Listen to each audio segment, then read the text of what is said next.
All right, guys, let's go ahead and get started.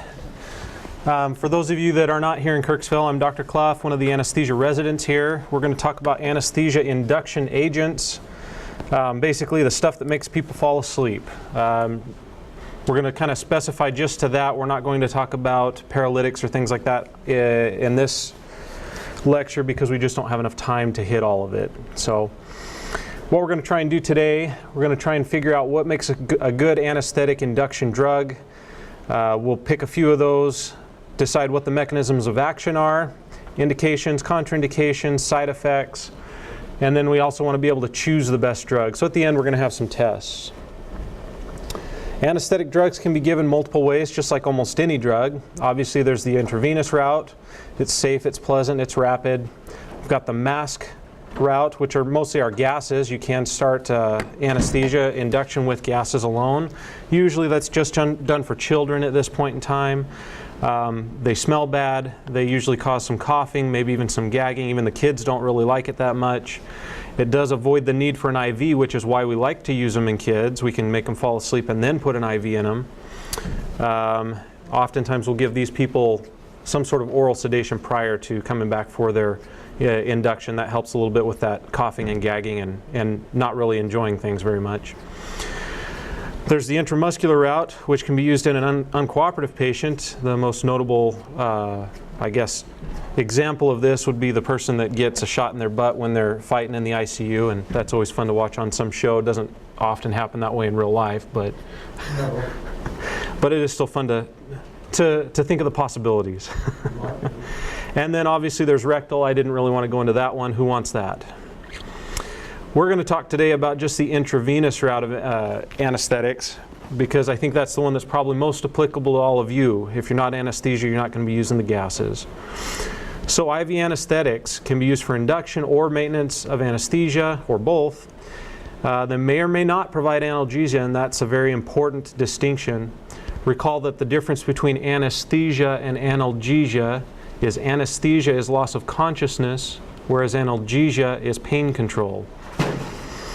IV anesthetics can be delivered by a bolus injection, basically, and or by continuous infusion on a pump, and all have different indications, contraindications, and some even have different mechanisms of action. So the ideal anesthetic drug would be one that comes on fast, that doesn't last very long, one that doesn't affect our hemodynamics very much, has minimal side effects, and can quickly be reversed if needed. That would be an ideal anesthetic drug. The ones we're going to talk about today: propofol, barbiturates, specifically methylhexatol, Etomidate, ketamine, benzodiazepines, and fentanyl. To start off, we've got propofol. This is the most frequently used IV anesthetic today. It's not soluble in water, therefore it's in a lipid emulsion, and that's why it looks white when you see it in the bottle. Originally they put this in a creme 4 EL emulsion, which had castor oil in it, caused anaphylactic reactions, so they don't do that anymore. Now it's 1% propofol with soybean oil, glycerol, and egg phosphatide. The whole reason why I put this in there isn't because you need to know this. It's because if you look, we have soybean oil and egg in there. So if somebody's allergic to soy, or if they're allergic to egg, it might just perk up a little interest in your head and say, maybe this isn't the thing I should give them. A lot of studies have kind of pushed towards this, and in all honesty, they don't really see much of a reaction.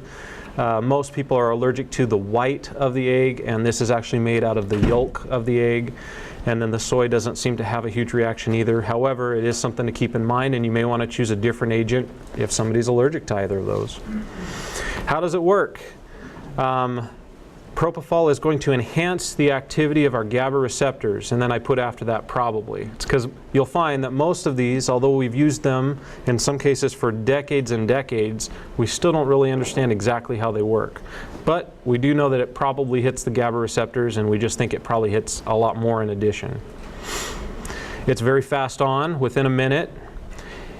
It's going to peak at about, a minute and a half or maybe 2 minutes.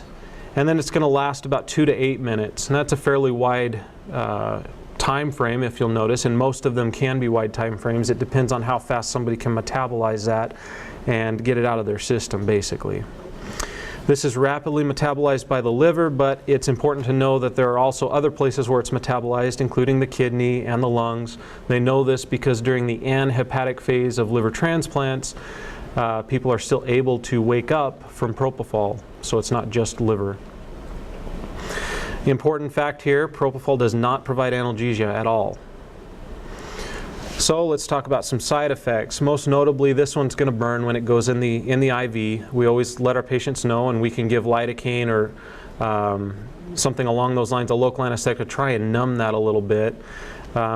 It's known to cause a feeling of well-being. I don't know if that's what Michael Jackson was going for. I doubt it personally, but it can be abused. Apparently it causes this feeling. It's going to cause hypotension. It affects our cardiac output, our mean arterial pressure, and sometimes our heart rate as well. It will cause apnea if you give enough of it, and the difference between sedation and apnea is very, very small, which is why often this is not even used in the ER without anesthesia present. It can cause myoclonus, and you can get something if you use it in the ICU at higher doses for days at a time called propofol infusion syndrome. I'm not going to go into that because we just don't have the time, but it's kind of interesting. You might want to look it up. It's almost always deadly. So, indications for propofol: induction or maintenance of anesthesia. You might use it in somebody who's got severe postoperative nausea and vomiting in their history, and we call that a total IV anesthesia. We use propofol for that, no gases. We can use it for sedation in the ICU, sedation in the ER, really wherever it needs to be. Again, you just have to be very cautious. It's a good choice for somebody who has a history of nausea and vomiting because in and of itself, Diprivan or propofol is an antiemetic. And then contraindications, maybe an allergy, we talked about that. And then if somebody's a shocky patient, if they're hypotensive, really got to think twice about this because it will drop their pressure. Here's a chart that has some of the dosages. The one that probably applies to most of us in here would be the induction of general anesthesia. Notice that there's a wide range, 1 to 2.5 mg per kg.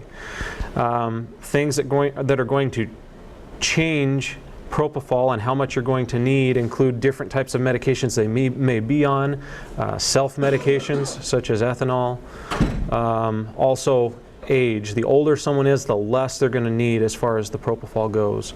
If somebody's already basically out of it, maybe they have a GCS of less than 8, you're not going to need to give them very much propofol, and it's going to finish the job for you. This is a chart we're going to come back to multiple times, so take a good look at it. I'm going to highlight propofol here. Notice that it decreases our mean arterial pressure. It's going to cause a decrease in our ventilatory drive, a huge decrease. We've got 3 arrows down on all of these.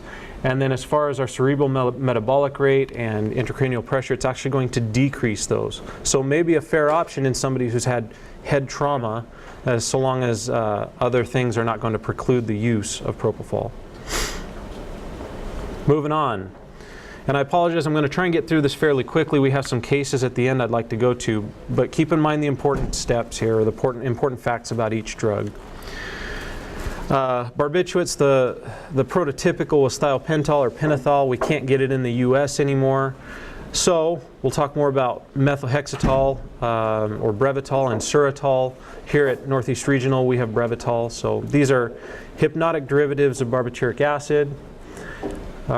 It's a powder. You have to put it in normal saline, or the bottle will actually call for water. Do not put it in LR. There's theoretically you could get a precipitate out of it, or not get it completely dissolved with that. It has to do with the pH of LR.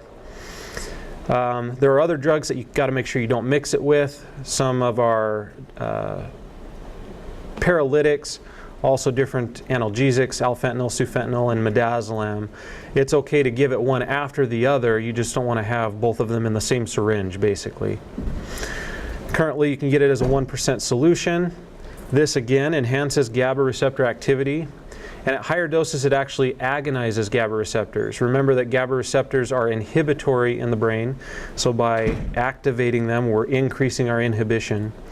And then they also antagonize NMDA receptors, possibly. They probably have a whole lot of other things that they affect as well. We just don't understand those yet. Quick on, lasts for about 5 to 7 minutes, highly lipid soluble.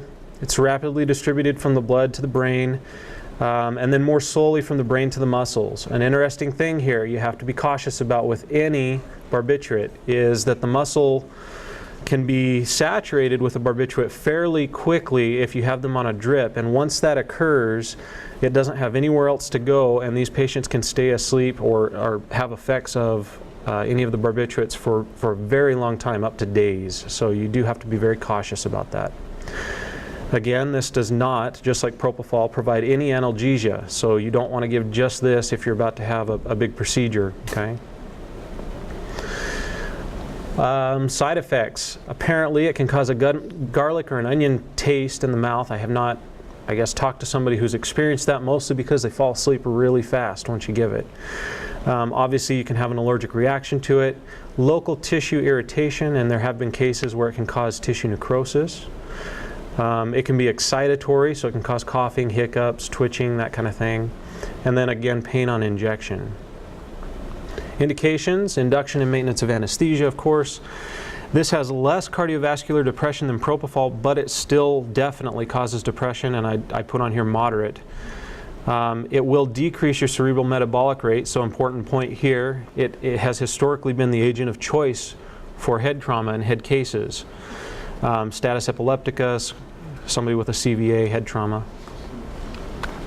Contraindications: if somebody's hypovolemic, you have to take that into account. Reduces cardiac output, blood pressure. And then an interesting thing about barbiturates is you have to watch out for somebody with porphyria. It can cause precipitation of symptoms in somebody with acute porphyrias. It's not all porphyrias, it's only certain ones. Again, I don't have a ton of time, so I'm not going to go into those, but just hopefully that'll raise a red flag if you think back and say, oh, that guy up on the front of the stage said something about porphyria and a barbiturate. This is an interesting graph here. So it shows that if we administer a dose over here, that's on our y-axis, and then what happens to that dose over time, or at the beginning, obviously you're going to have a fairly large amount in the blood, which is right here on our yellow curve. It pretty quickly goes to our vessel-rich group and then starts breaking off as it redistributes into other compartments. Most notably, it's going to redistribute into the fat, which is our orange line, so you see it coming up here. And then also it's going to be distributed into the muscle, which is our green line here. You can see that the amount metabolized, which is our blue line, just continues to go as time moves on. You're going to be metabolizing more and more. But you can see that the interesting part here is the muscle will hit a certain point, it becomes saturated, and at that point it's going to level off. You can't put any more into it, and it has nowhere else to go except the other compartments, which is where you get your effects. Okay. Here's our chart again. Let's highlight methohexatol. We get a moderate increase in heart rate due to our decrease in our mean arterial pressure. It's going to cause somebody to become apneic. And then for our cerebral effects, again, it's going to decrease cerebral metabolic rate, decrease cerebral blood flow, decrease our intracranial pressure. So it's a good choice for a head trauma patient. Etomidate. We're going to spend a little bit more time on this one here. This is an imidazole derivative. It's water insoluble, and they put it in propylene glycol here. It causes very minor respiratory depression, which, as you've noticed, is quite a disparity compared to the propofol and the methohexatol or any barbiturate at this point, which is kind of nice. Minimal cardiovascular depression, which again is very nice, because if we have a septic shock patient or any shocky patient, that might be what we're going for. Currently we can get it in a 0.2% solution. Again, enhances GABA receptor activity and other things. It's quick on, lasts for about 3 to 5 minutes, and then it's metabolized. Initially it redistributes in about 2.5 minutes, but then it's going to last longer. It has a little bit of a longer half-life for that redistribution. Really what you're looking for is you're going to get an effect of somewhere between this 3 minutes and this 29 minutes, and it depends greatly on the patient. This is one of those that does not provide analgesia. So some side effects of Etomidate, and these are very important. Again, pain on injection, so we're noticing a trend here. Emesis. A lot of times we don't think of that, but 30 to 40% of people are going to have post-operative nausea and vomiting, or if they're not intubated for very long, after you've pulled that tube out, very likely they're going to get some post-op nausea and vomiting from this. So be cautious about that. That's actually obviously something we don't want in somebody we're going to have to take an airway from. You can get myoclonic movements in a fairly large range of patients, so just be aware that can happen, and apparently can happen fairly frequently. Very big one here, it inhibits adrenal steroid synthesis. A couple of decades ago there was a big question about this. There have been a plethora of studies on this subject, and all of them have sort of shown that there's really no dispute now. It does decrease adrenal steroid synthesis, and that obviously can be problematic. This occurs even after one induction dose of Etomidate. They used to use it as an infusion. They do not do that any longer because it will increase the amount of inhibition that's there, but even one dose can cause it. So when would we want to use it? Maybe a patient who needs that hemodynamic stability because it's not going to affect cardiac output very much. Again, this is a good one for intracranial hypertension. It does not cause an increase in intracranial pressure. In fact, it decreases it, decreases our cerebral blood flow, decreases our cerebral metabolic rate. Contraindications. Right now, the only thing I have on here is long-term continuous infusion, although we're going to talk a little bit about that in a second. Here's some dosages for you. I think this is actually fairly large. This 0.6 mg per kg is a pretty large dose. Most of the resources you look at will say 0.2 to 0.3 is pretty good. And that's the one you probably need to remember, okay? Over here, this is the one that the chart that everybody wishes they could forget from Step 1 boards. However, it's important because we're going to get inhibition of one of our enzymes here, specifically our 11-beta hydroxylase. If you don't have activity of 11-beta hydroxylase, you cannot create cortisol from deoxycortisol. So here's our chart again. Let's highlight Etomidate. Notice that it doesn't really affect heart rate very much. Has minimal effect on mean arterial pressure. Minimal effect on ventilatory drive. Can it cause apnea? Absolutely. So you cannot rely on it to not cause somebody to go apneic, but it won't cause near as much of a problem as propofol and a barbiturate would. And then over on the far right, you can see what it does to the cerebral system. It decreases everything there. So good choice in head trauma. Recently, however, there have been a whole lot of studies on Etomidate. Here's a few of them popping up on our screen. And the problem that we're finding with Etomidate, as you see here, is that they're finding that out a couple of weeks, and they're not sure exactly how far out, but a couple of weeks out, there's actually been shown to be an increase in mortality and cardiovascular morbidity in somebody who is given Etomidate for induction. Well, that's a problem because we often give it to our sickest patients, right? Somebody who we can't give propofol or barbiturate to. So we need to we're going to look into this a little bit more here. That first study there.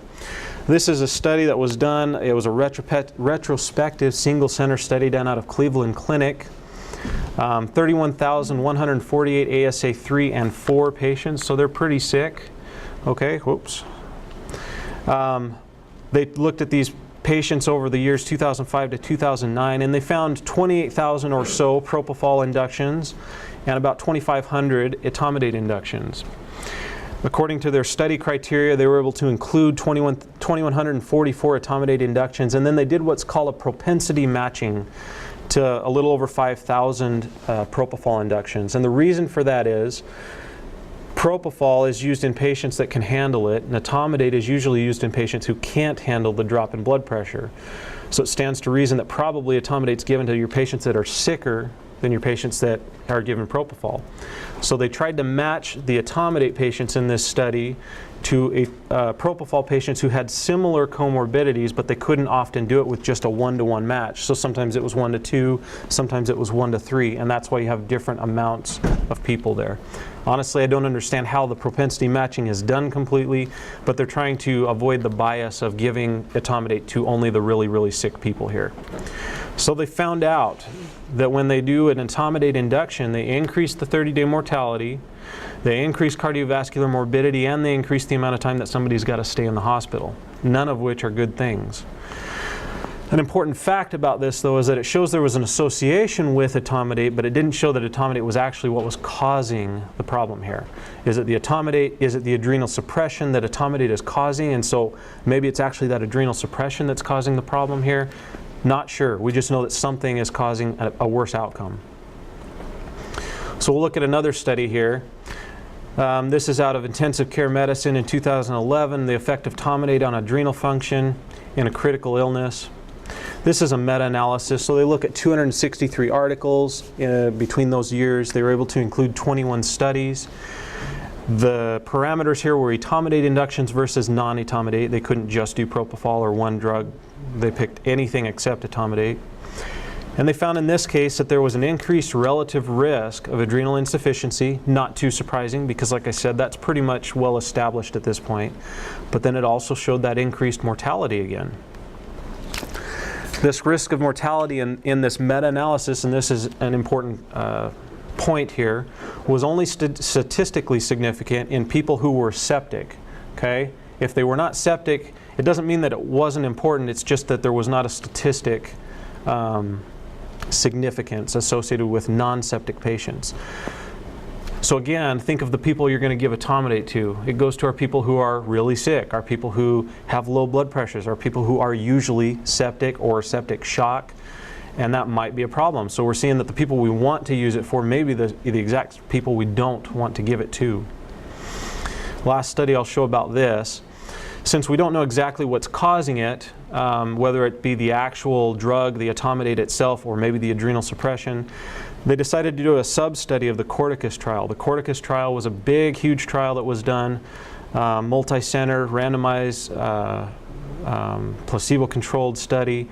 And what they did is they were giving steroids to people who were septic and seeing what kind of outcomes they received.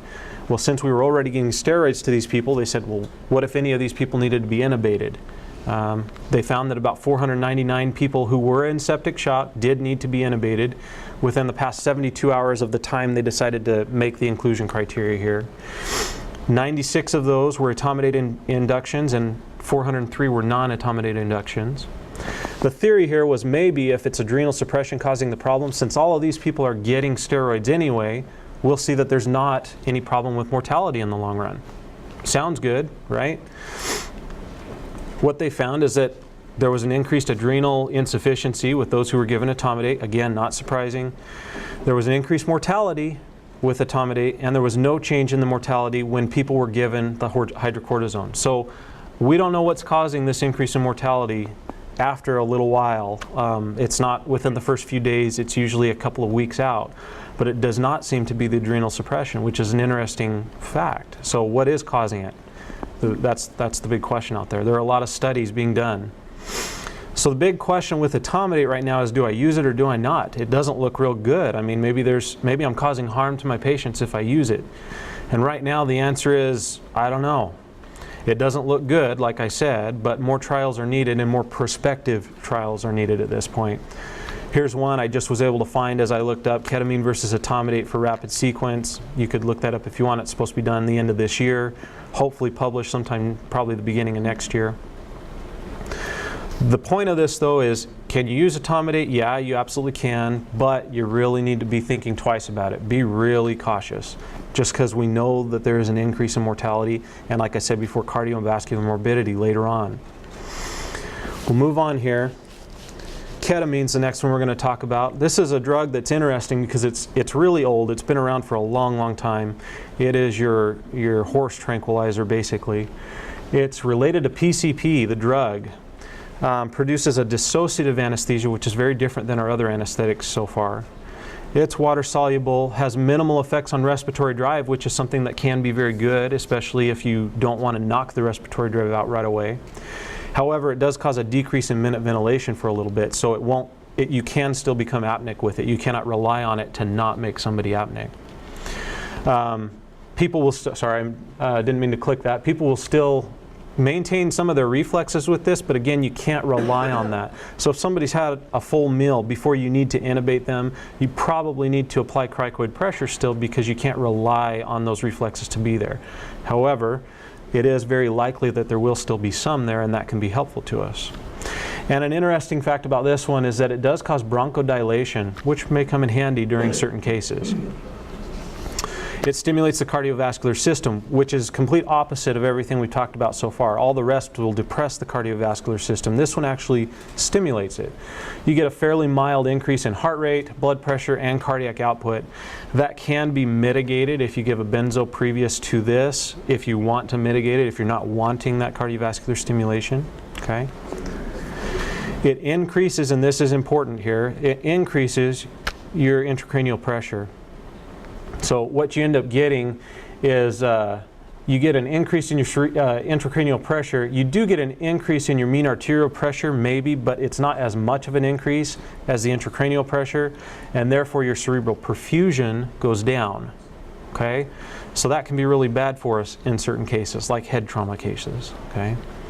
It lowers the seizure threshold, so people can have a seizure more easily. All right? And this is an important one, because this is one of the things we're starting to use ketamine more and more for nowadays, is it actually provides profound intraoperative analgesia and postoperative analgesia. Okay? We sometimes are giving it just for the analgesic properties. So remember, that's pain control. How does it work? It inhibits the NMDA receptor. It works fast. It peaks at about 1 minute, and then it lasts for about 10 to 15 minutes. People will regain their awareness after about 15 to 30 minutes, as you saw there at the end. Side effects, and this is an important one here. People can get emergent reactions to this, emergence reactions. Really vivid dreams. Sometimes those are nightmares, and if they're nightmares, they do not like this drug very much at all. Sometimes they do like this drug a lot. Again, it's related to PCP, so they'll see things that normally you or I would hear. They'll taste colors. They'll get their senses all mixed up sometimes. They'll see clocks melting on the wall. Just really, really weird things. And an important one here is it causes increased salivation. Is that a good thing or a bad thing for intubation? Pretty bad. Depends on how much that increases, I guess, but generally speaking, you want a clear airway when you're putting a tube in. When would you want to use it? You can use it as a pre-medication. Again, that's more for the analgesia. You can use it for sedation, induction of anesthesia. You can use it for pain, for somebody who's tolerant to opioids and you want to try and get them off of that. Somebody who's hyperalgesic. We've seen it with phantom limb syndrome. Somebody who's respiratorily compromised or cardiovascularly compromised, you might want to give it to. I did put not in ischemic heart disease here. The reason for that is since you're increasing cardiac output, heart rate, mean arterial blood pressure, you could theoretically cause an increase in, and probably will cause an increase in myocardial demand. And if somebody already has known ischemic heart disease, that's not what you're wanting to do. It probably depends a lot on how bad that disease is, but it's something to think about. When do you not want to use it? If somebody's had a head lesion or some sort of head trauma, it's not a good option. An open eye injury, it will increase your intraocular pressure. You might end up spewing certain things out of the eye that don't belong outside the eye in that case. Again, we talked about the ischemic heart disease, maybe vascular aneurysm. Since you're increasing your mean arterial pressure, your cardiac output, it's possible you could put stress on an aneurysm. And then since we cause these emergence reactions, if somebody has some severe psychiatric disorders, it's probably not what you want to be giving them. It's probably going to confuse the picture a little bit. Okay. Here's another chart of some dosages. One you probably care about is maintenance of anesthesia, or induction, of anesthesia up here. 0.5 to 2 mg per kg. Pretty good dosage there. Maybe 1 to 2 is what we usually use in anesthesia here. You can give it pretty much any way you want, as you see up there at the top. Here's our chart again, highlighting ketamine. We see that increase in heart rate and that increase in mean arterial blood pressure. Decreases our ventilatory drive, but nowhere near what the other ones did. Okay, it's probably on par with Etomidate. It is going to cause significant bronchodilation, which might be very useful in some cases, and then it increases a lot of our cerebral issues that we have. So metabolic rate a little bit, cerebral blood flow yes, and intracranial pressure yes. A study on this one recently, there was a study, it's called the Ketamine trial, Etomidate versus Ketamine. So they're comparing the two of them. It was a randomized, controlled, multi-center, single-blind study. It was done in France. If that bothers you, I apologize. However, they picked 655 patients in 12 ERs and 65 ICUs that needed emergency intubation. They gave them basically the upper end of dosages for both Etomidate and Ketamine. And they found no difference in the SOFA score, which is a way of measuring sort of long-term outcome. I'm not going to get into that for time purposes, but it's a good way of sort of seeing how well someone's probably going to do. There was no significant difference in intubation conditions, which I thought was interesting because remember we said ketamine can increase salivation. This study found that really it didn't make a huge difference in how hard it was to intubate somebody. There was increased adrenal insufficiency in the Etomidate group, not too surprising. And they found no significant adverse events in either group. That sounds weird because we're just talking about long-term outcome with Etomidate, and they're saying there was really no difference. But if you look at the study, they only followed them for 3 days in the ICU. So I thought this was interesting because, again, it points to the Etomidate and says whatever's happening isn't happening right away. It's happening down the road a little bit. All right, moving on, and I'm going to go through these fairly quickly, but Midazolam is one of our benzos. You can use other benzos, but this is the anesthesia benzo of choice. It's a hypnotic, sedative, anxiolytic, amnestic, anticonvulsant, relaxes muscles, seems to kind of do everything we want. Potentiates GABA receptor activity, just like pretty much all of them did. It works fast. It peaks pretty quickly, and then it lasts for a while. You got to be cautious about this because the effects can last for a while. It has good cardiovascular stability. However, it can cause respiratory depression, and really it does cause cardiovascular depression too at higher doses and when you give it, especially when you give it with something else. It increases our seizure threshold, so it can be used to treat a seizure just like any benzo can. It does have active metabolites, so if somebody's got severe renal disease, it can hang on for a while. It's affected by a whole lot of things. So age, gender, race, enzyme induction, obesity, alcohol, liver or kidney disease, all kinds of things are going to affect how midazolam works for your patient. So the point of that is start low and go slow, right? Maybe start at 0.5 milligram, give them a little bit more, see if you get the effect that you're wanting, all right? Midazolam, like most of our others that we've talked about, does not provide any type of analgesia. This one does have a reversal agent, flumazenil or rumazicon. Side effects of midazolam. You get some respiratory depression, like I said, with dose dependency there. And this is actually a good side effect usually. You can get some anterograde amnesia. When would you want to give it? Pre-medication, sedation. You can actually induce and maintain anesthesia with Versed. Probably not your agent of choice in most cases, but it certainly can be used. It's good for preventing postoperative nausea and vomiting. And then if somebody's having seizures, if they're anxious, things like that. Don't want to give it if they're allergic. And then if somebody's pregnant, you don't want to give it to them without making sure that they're not anymore. This is because it's a pregnancy category D, which means it's been shown to cause harm in human patients. All right, here's our GABA receptor. Remember, it's a chloride ion channel. Benzos attach here at one of the alpha subunits, and it increases the amount of chloride that can go through, so it increases the activity. Here's an interesting chart. The older somebody is, we have age lines here, and over here you have the percent of patients that don't respond to a verbal command. So steady state plasma midazolam concentration, if they're 40 years old, you can give them a pretty good dose, and most of them are still going to be able to respond to you. But the older someone gets, the more patients are not going to be able to respond to you. You're going to be moving to the left on that curve there based on how much you're giving them. So just keep that in mind. It affects older people significantly more. This chart just shows how long the half-life can be in some of our agents compared to each other based on infusions. So look, this line that's almost straight up here is actually diazepam. So you really don't want to use an infusion of diazepam because that's going to hang on for a very long time. Midazolam that we're talking about, it's our orange line here. You have our barbiturates, which we talked about. Once you saturate your muscle, it just doesn't have anywhere else to go, and it's going to last for a very long time. And down here towards the bottom, we have our propofol and Etomidate. Remember, Etomidate we don't really use for infusion anymore. Here's some dosages for induction.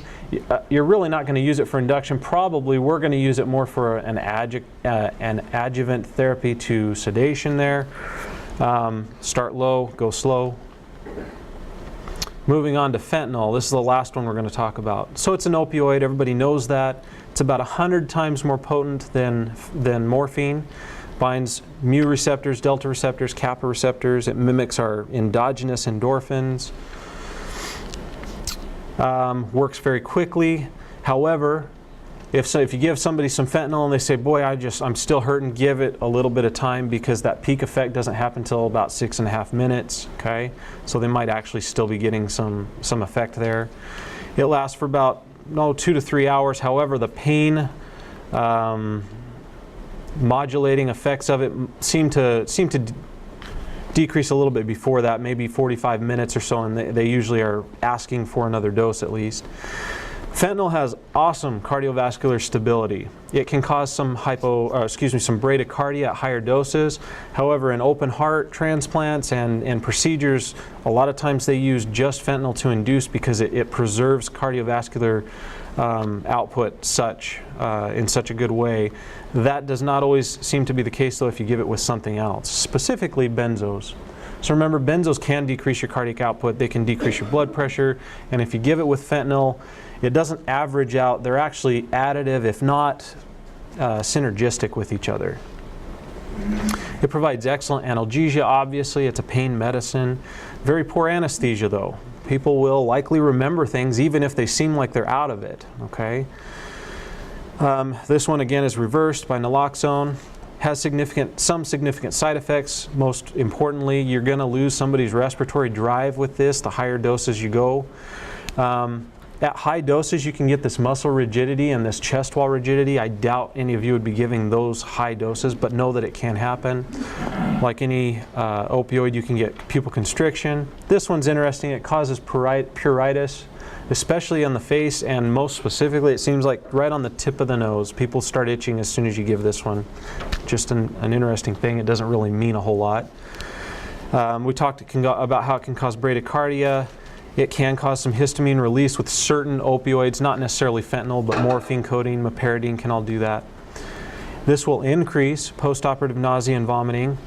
And then it can blunt sympathetic response to intubation, which is a beneficial side effect. You want to give it if somebody's hurting. If somebody's hypotensive, this will maintain their pressure well. Okay. There is kind of a caveat to that. Sometimes if somebody's hypotensive and all that's holding them there is their sympathetic activity, realize that this is a sympatholytic medication, so you can knock out their sympathetic stimulation and drive there, and therefore you'll see a decrease in the blood pressure, but it's not because the fentanyl itself is doing it, it's because they now don't have those sympathetic reactions occurring in their body anymore. Don't want to get it if somebody's really old. That's all a relative contraindication. If somebody's got biliary disease, again, that's relative, and then GI obstruction, relative. All right, so which of all of our induction medications was best? Anybody got an opinion? Wake up. There's not a best one. It just matters or depends on what's happening with your patient, what kind of case you have going on there. And so you have to look at each person individually, and the important part is know what each one is going to do, at least the major things that each one is going to do. Which medication do you not want to give if somebody's had a head injury? Ketamine. Why? Increase intracranial pressure. Good. Which one probably do you not want to give if somebody's in a very hypovolemic and maybe hypotensive state? Propofol. Yeah, maybe even a barbiturate. You probably don't want to give that. So let's take a little test here. I've got a few cases. We've got a little bit of time. Casey's a 20-year-old Truman student in the ER for status asthmaticus. You're called over. His only medications are his inhalers and nebulizers for his asthma. Vital signs are currently 135, blood pressure 135/70, heart rate 109, respiratory rate high. He's not satting very well, and he's on BiPAP, and his temperature's normal. You've tried giving him the ER docs tried giving him multiple breathing treatments. Nothing is seeming to help at all, and you decide we just need to get this guy intubated because he's not doing well. Which induction agent is the most appropriate? Ketamine. Okay, why do you say ketamine? Bronchodilation. Bronchodilation. Anybody disagree with that? What's that? Potentially make the blood pressure and heart rate worse. Good point. So his blood pressure's not bad, right? His heart rate's a little high for probably a 20-year-old. Usually we expect them to be, especially, I mean, we don't know what he looks like. I didn't tell you his weight or anything, but usually they're pretty low. I mean, 50s a lot of times. Now, he can't breathe, so I bet he's probably ramped up a little bit, right? But you're right, ketamine may increase his heart rate there. That may not be what we want. Anybody else? Any thoughts on this one? I think probably ketamine's a decent choice on this one. Would propofol be a decent choice? Sure. His pressure seems fine. We have no indication that he's hypovolemic or anything like that. How about a barbiturate? Sure. I think that'd be a fine choice in this guy. How about Etomidate? Sure. What can't you do? Exactly. So there's not necessarily a good choice. Now, after all of our talk about Etomidate and our long-term outcome with that, that might be my least likely choice, just because I don't know. I don't know what's going to happen 3 or 4 weeks down the road, but since I have other good choices, maybe I'll go with those. Personally, I think probably ketamine's a really good choice with him because of the bronchodilation that we might get. Obviously, we're trying our best to get that bronchodilation, but who knows? All right, good job. Next one. PA is a 45-year-old female who presents to the ER with a GCS of 7 after being hit in the head by a foul ball at the baseball game. Obviously, she was not looking at the game. She's brought in by friends who don't know anything about her past medical history. Her vital signs currently, blood pressure is kind of okay, heart rate 81, respiration rate maybe low end of normal. She's satting okay, and her temperature is 99.2, pretty normal. You decide to intubate. Why? Protect her airway, but why do you have to do that? She's breathing okay, right? Yeah, GCS 7. So she's not doing as well as maybe her vitals are telling you that she is. We're going to intubate her for the trauma aspect of this. So what's the best choice on this one? Medical students, when you all answer. Okay, why do you say that? Good for head trauma. Okay. Why?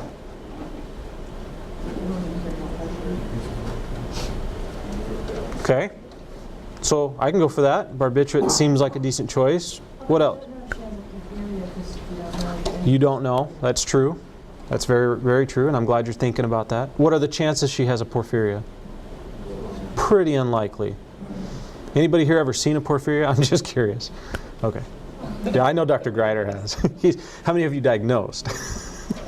2. There's nothing about that. But I'm glad you're thinking about that because it is very important.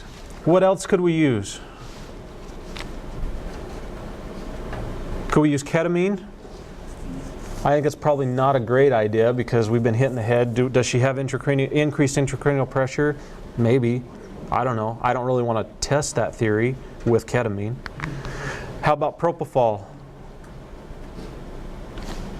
I think it's fine.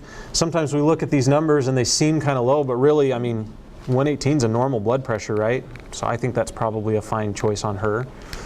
How about Etomidate? Etomidate's actually a good choice. It decreases our intracranial pressure just like barbiturate would. Benzo and an arc.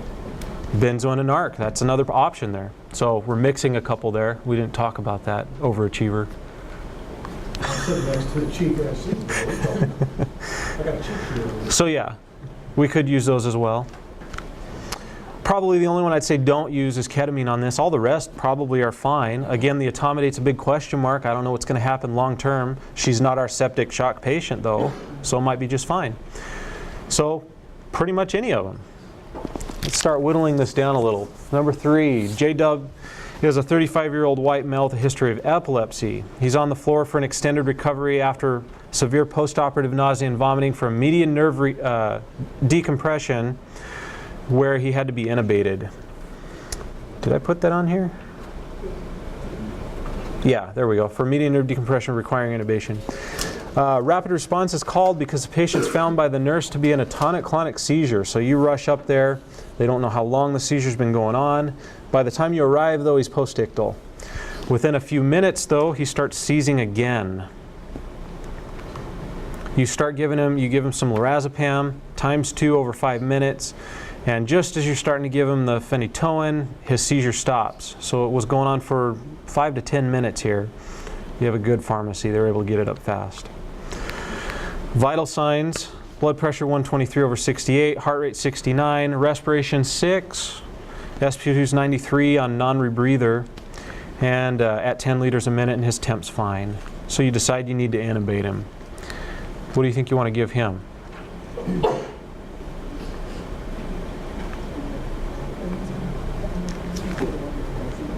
Loud and proud, guys. Come on.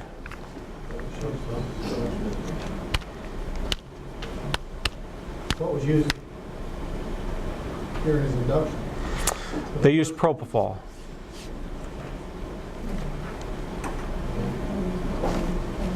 It's a healthy 35-year-old patient. You want to use propofol again? Anybody disagree? Respiratory rate 6.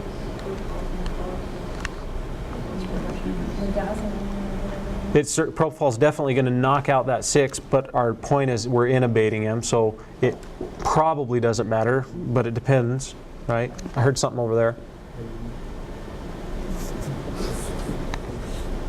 Anybody? They said Midazolam. Midazolam. Why Midazolam? It's a benzo. And why do you care about that? Yeah, so a benzo would increase our seizure threshold, so we could use a benzo. What other induction agent increased our seizure threshold? Which one was the traditional agent of choice in somebody with seizures? I don't know what you said. What? Sorry? Anybody? The barbiturates. Yeah, barbiturate. Specifically for us, methotrexate. So that's our agent of choice, probably. Now, midazolam's used to treat as well, but you know, looking here, if we were not able to get the seizure to stop after phenytoin, what are we going to start going to after that? Probably a barbiturate infusion. It would be one of the next things down the list there.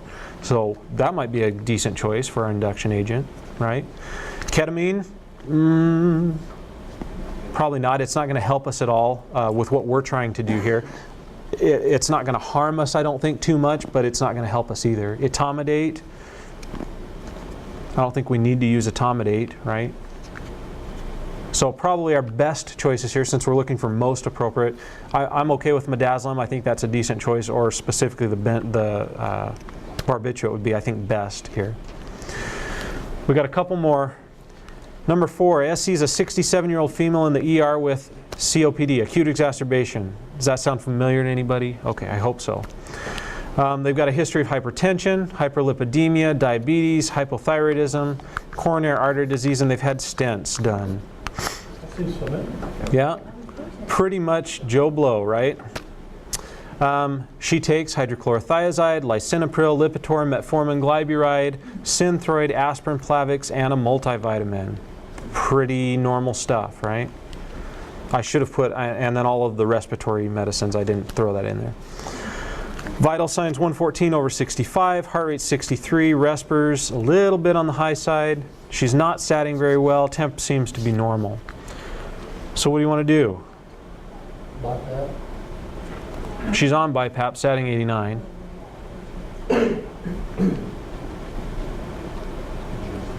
Anybody? We're going to intubate her. I'll give you that much. All right, you want to give her ketamine. Why ketamine?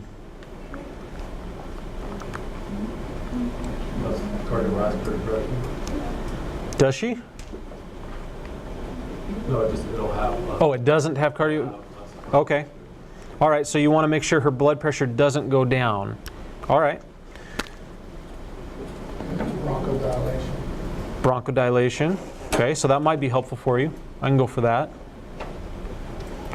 Do you want to give her Etomidate? Why not?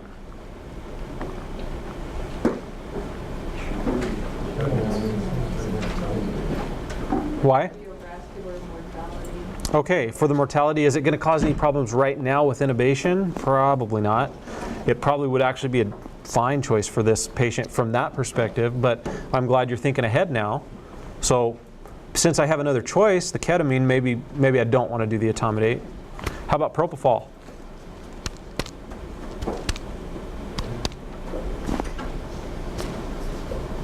Is that a bad choice? I don't think so. You're not going to get the bronchodilation that you would with ketamine, but she's probably fine. I mean, 114/65 is not very hypotensive. We may be able to find, what her previous pressures were. She's hypertensive by history, but she's taking things to help with the hypertension. So propofol may not be a bad choice in her at all. Remember, propofol only lasts for that 2 to 8 minutes, and then it's gone, so it's not going to last longer than that. And if she's hypotensive for 2 to 8 minutes, is that going to be detrimental to her? Probably not. So keep in mind, propofol for her is probably an okay choice. I think ketamine's a fine choice for her as well. Let's move on to our next one. This should look very familiar. So AK is a 60-year-old male in the ER for acute exacerbation of COPD. Has a history of, hey, that's the exact same thing as before, except we threw in the BPH also, right?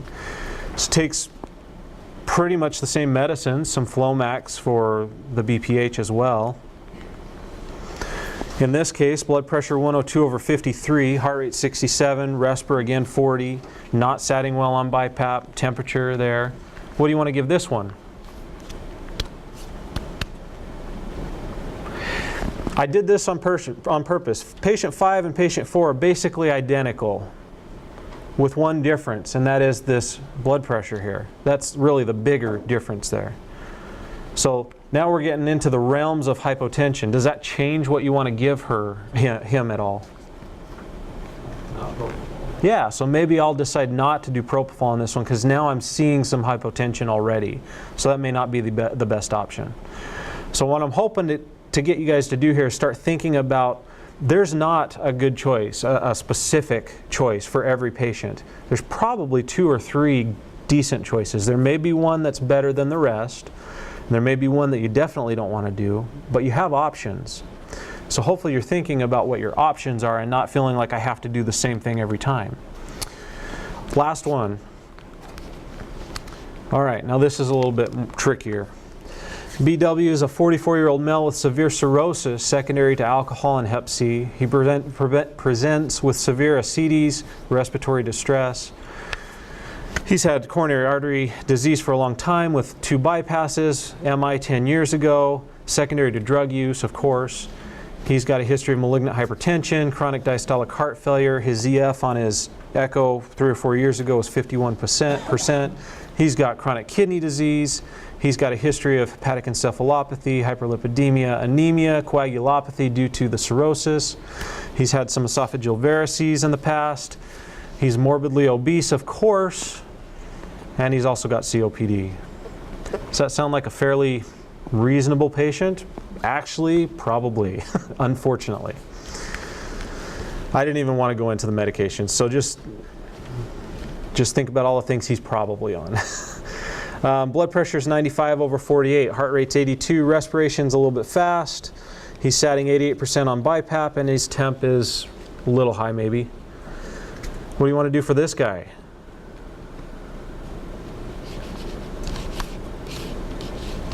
What are we going to induce anesthesia with him, on him with? It's a harder one all of a sudden, isn't it? Let's go through it. You want to give him propofol? Why not? Hypotension. Okay, I can buy that for sure. How about, and you can also think about the severe ascites. He's probably pushing on his inferior vena cava there. He's probably not got great preload to his heart. Not to mention he's third spacing severely here, so probably severely hypovolemic as well. Propofol is not a great option. How about a barbiturate? No, I see a nose. Why not on that one? Also causes cardiovascular disruption. I'd agree. So it's not as bad as propofol, but it's still significant. I'd be real cautious on this one. How, Metabolize it, his liver all chewed up. good. He's not going to be able to get rid of it either. How about Etomidate? Until this lecture, you all probably would have shot out Etomidate for this guy, huh? Is Etomidate a good choice for him? Right now, I'd say yes. I don't know about that 30-day mortality, but as far as getting him intubated, it's surely better than propofol and a barbiturate so far. How about ketamine?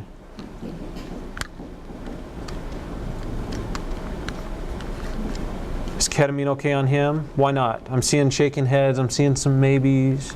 In the history of encephalopathy, I'm not sure that I would have to increase the Okay. Coronary artery disease and the increased work of the heart, I would be great for my. That'd be a big one for me. Okay, so we've got a big heart history here. He's had bypasses. He's had an MI in the past. That's a little bit concerning with our ketamine, right? Also, maybe these esophageal varices, that may not be good if we're going to be increasing pressure and things like that. Hopefully it's not going to matter a whole lot, but I could have thrown on here he has a AAA also. That might be another reason to think about not using ketamine. All right. Let's see. You want to induce this with maybe Midazolam? What's that? Fentanyl and Versed. Maybe that'll work for you. He's fairly young, right? 44 years old, but he does have kidney disease. What? You looking at me like that's not young? Because he probably looks like he's 70. He does probably look like he's 70. But he's got severe liver disease, right? We know that. He also has pretty bad renal disease at this point, so any med we give him really is going to kind of hang on. So, I don't know, Midazolam and Fentanyl are probably okay. I think probably Etomidate's the best choice in him, but that's my opinion. You can come up with your own. The whole point of this is that it's not easy, and this is unfortunately what most of our patients look like. They've got all kinds of junk going on, and we have to be really cautious about what we're doing all the time. The important thing about this lecture, if you know a few of the important things that happen with all of our induction agents, then you can make a best choice. You can find your own most appropriate. And even if your own most appropriate does not coincide with my most appropriate, it doesn't mean it's wrong, because there can be multiple good choices. Any questions? Comments? Anybody? There's some references. Thank you all for coming.